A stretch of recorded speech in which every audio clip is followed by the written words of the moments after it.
Hey everyone, this is Oscar from Underdog, and today we're going to talk about highly resonant filters and why they are one of your core sound sculpting tools inside of techno. Today's a bit of a special day for me because last week I released an EP called Positive Disintegration, and I released it on the label XY Secret, which I recently co-founded with my good friend Todor, aka Downside. The concept of the label is to do hypnotic, up-tempo, dance floor compatible techno. And in the EP that I just released, there's a track called Aquarius Tendencies. And in that track, you'll notice that there is a drum groove, but inside the drum groove, there's a very kind of a wet blink plonk kind of a sound. Let me play it for you right now.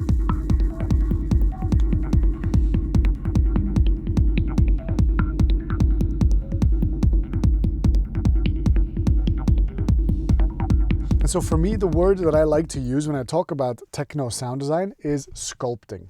I feel like techno is one of the most crafty kind of genres because you choose a very minimalist set of elements and you choose not to use some of the tropes that are very common in other music. For example, in some other genres, the harmony and the melody really carry the emotion of the track. These are tools that in a lot of techno, we use less or not at all. Also, certain things like very strong turnarounds and very clear segment transitions, the more hypnotic you want your techno to be, the less you're going to be using those tools. So you're really going to be sculpting, creating layers of energy that evolve over time. To be able to sculpt these energy levels, you're going to need something that's not quite like samples or something like this. You're going to need a few tools. And so one of the tools that we're going to look at today is the resonant filter. Let me go over what that actually means. So when we're looking at synthesis in general, you might recall the role of the filter. First, you've got an oscillator or a sound source, which then goes into a filter, which then goes into an amplifier, right?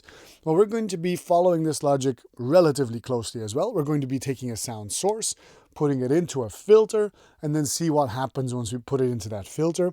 And usually the role of the filter, as we see it in subtractive synthesis, the role of the filter is to cut away in the frequency spectrum, right? So very often, a lot of synth patches will use a low pass filter, which means that all the high frequencies are just filtered out. That's all great and well, and that's the simplest way to think of a filter. However, you may remember that most filters have something called a resonance knob, right? And so that means that around the cutoff frequency, you can increase a certain amount of emphasis on that particular frequency around which the cutoff is centered. And as the resonance knob goes up and up and up and up, you start to get a very screaming, whistling, resonant kind of a noise. So much so that a filter can be said to add an entirely new pitch to the sound. Now, different filter designs, they behave slightly differently when you get to the maximum of the resonance. And there's a lot of little sweet spots to find there. Just to prove how much the model of the filter really matters for this, I'm going to show you here on the Diva, because on the Diva you can switch out the different filter types, right? So this is a Moog based one, right? So let's set the emphasis, which is their word for resonance, to the maximum and bring down the cutoff.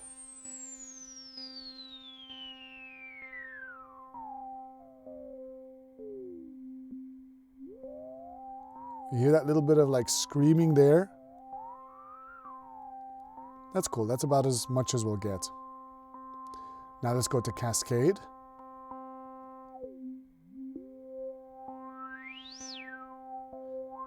More nasal. Then multi-mode. This one gets really out of control here. Really nasty wild sounds there. Not the biggest fan of that one. This bite filter is one of my favorite. Listen. See what happens here? Oh. I love that sound. That's a cool sound. And then this one.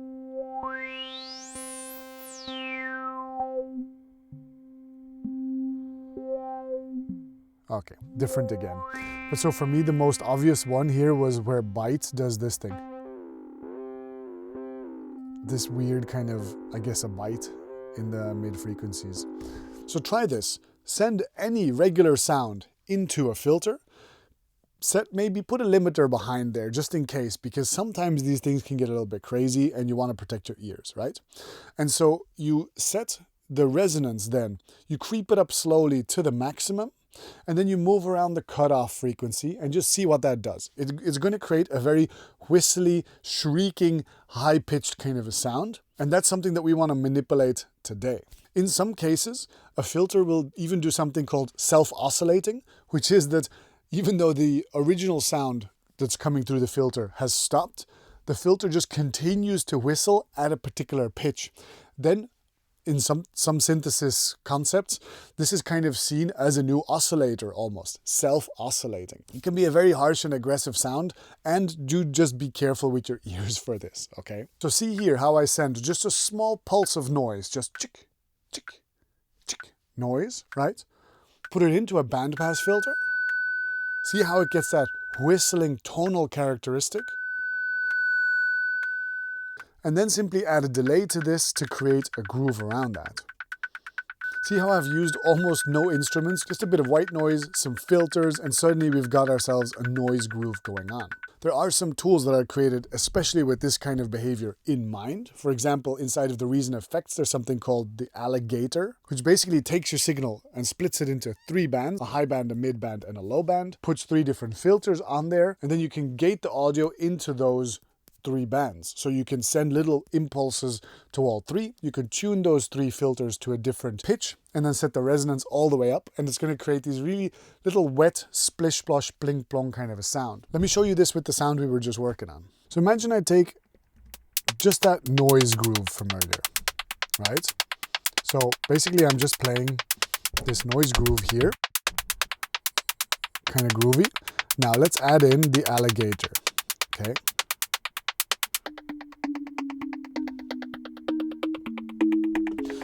So what's happening here? Well, I've got this matrix sequencer. It's sending little gates and curves to this band pass and a low pass filter. And so what you can do here is the audio is split into several sections, into mids and lows here. And then you can set the hertz of the filter to whatever you think is right, because here we've got the resonance at maximum. And let me turn the LFO down to 0 so that it stops with this ramped LFO. But basically we've just got 2 bands which are centered around different resonant frequencies. Like, this is fun. And then you can add in a little bit of LFO.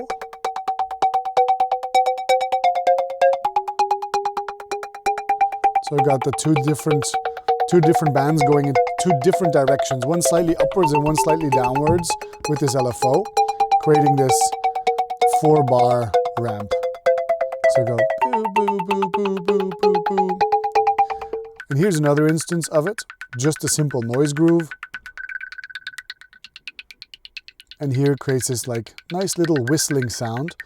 What we have here as a unique feature as well is that the LFO is set to noise, so it's set to random every 16th note, I believe. Yeah, every 16th note, which creates very strongly this kind of drippy droppy effect. Let me set it to an extreme setting.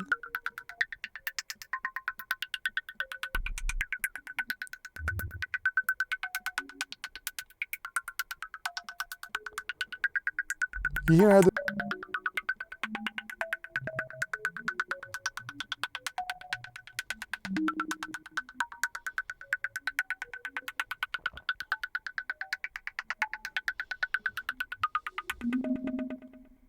Now I mentioned this track Aquarius Tendencies, right? And I actually made that quite a while ago on my Windows desktop computer, and I made it entirely in Reason. And so let's have a quick look at that together. I don't think there are that many sources out there who do full tracks in Reason. So let's have a look at that together. All right, here we are. In Reason, ladies and gentlemen, for a change. Now, I have made this entire song from start to finish entirely inside of Reason without leaving it at all. So just to prove that it is possible and just to prove that I do actually do that, let's have a look at what the features are of Reason. Now, for those of you unfamiliar with Reason, basically we've got three big sections here. We've got the sequencer on the bottom, we've got the mixer on the top, the mixer which looks like one of these big SSL desks, and in the middle we've got the rack, and the rack is basically all the things that make sound. Your entire symphonic orchestra of techno is right there. So we're going to hide the rack for now, hide the mixer for now, and look at this beauty of a sequencer, of a timeline, right? Now, what I'm going to do is I'm just going to show you a little bit. Let's keep the mixer and the sequencer open together and let us solo a few of these things. So on the mixer, there is, for example, a whole bunch of kick channels. So let's listen to that. Wow, this is really fast, 147 BPM. There we go. Got some rumble, got some high rumble. And then here, we get that little cave splishy splashy sound. For me, it's like you're going through a cave and you can hear little drips of water in the distance. I love that sound. That's the sound that we were just looking at. That's made with an Alligator. So let me go into the rack and find that, right?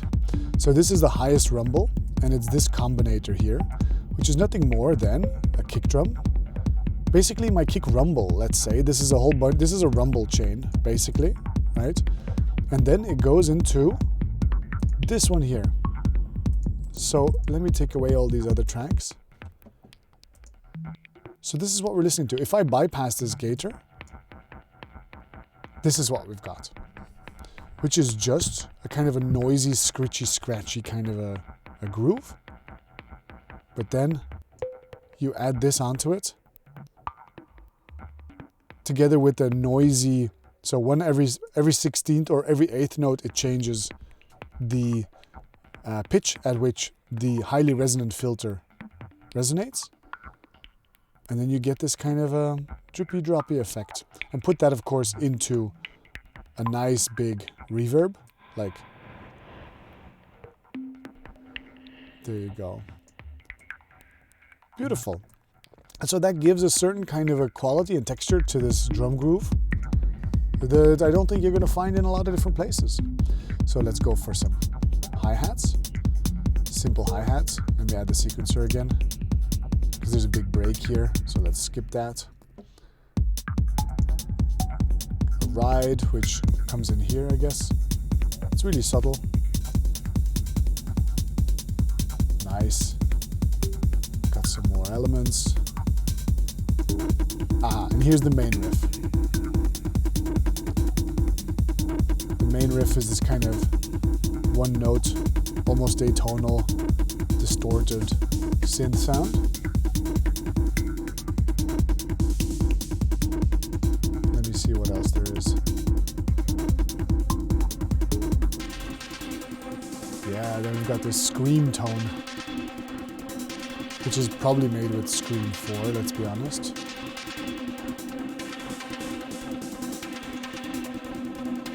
If I go for scream tone, oh, and I hit here and I hit rack, I can see it somewhere. I would have to find it though. Here, scream tone. So it's this.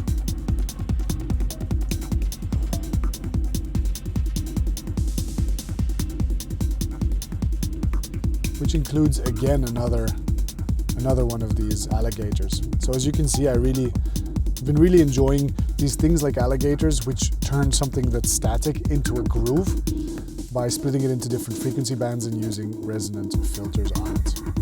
On first glance, if you're not used to Reason like this can seem like an overwhelming amount of information.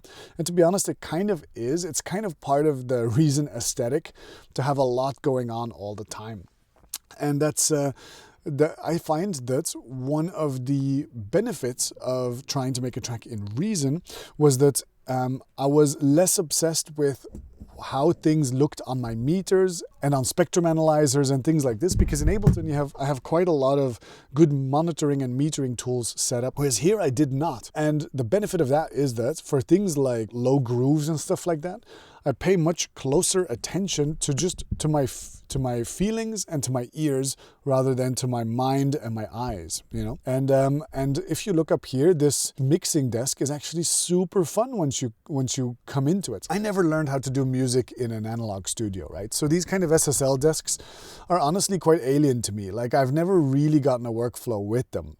And I understood them intellectually, but then here in Reason, understanding how handy it is to just have all your EQ controls in one place and a couple of very basic dynamics controls like a compressor and stuff, having them all in one place is really, really nice. And then understanding how all of this goes into the master and how to put effects on your master so that you can kind of self-master or keep your tracks master output under control. I mean, once you understand those things, and especially in Ableton, I understand those things, like those ideas do translate back into here, and the added workflow of the Reason interface does become quite self-evident, and it is very, very fun. So just for fun, let me scroll down all the devices here.